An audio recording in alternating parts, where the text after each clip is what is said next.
పరిశుద్ధ గ్రంథం నుండి కీర్తనలు 107 కీర్తనలు 9వ వచనములో, ఏలయనగా ఆయన ఆశగల ప్రాణమును తృప్తిపరిచే గొప్ప దేవుడు, ఆకలి గొన్న వారిని మేలుతో నింపే గొప్ప దేవుడని వాక్యం సెలవిస్తుంది. ప్రియులారా, దేవుడు మనకి తృప్తిని కలగచేసే గొప్ప దేవుడు, మనల్ని మేలులతో నింపే గొప్ప దేవుడై ఉన్నాడు. మనం ఈ లోకంలో మనం దేనినైతే ఆశపడుతున్నామో, దేని కొరకు అయితే ఎదురు చూస్తున్నామో, దేనినైతే మనం పొందుకోవాలనేసి ఈ లోకంలో మనము ఆలోచన కలిగి ఉన్నాము, దేవుడు మన ఆలోచనను సఫలపరిచే గొప్ప దేవుడై ఉన్నాడు.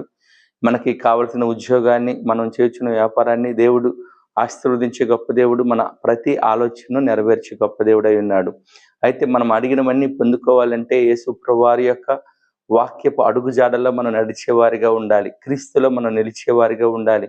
యేసు క్రీస్తులో మనం అంటగట్టబడిన వారమై ఉండాలి.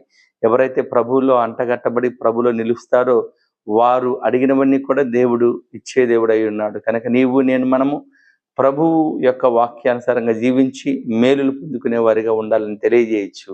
దేవుడి వాక్యమును దీవించును గాక. ఆమేన్.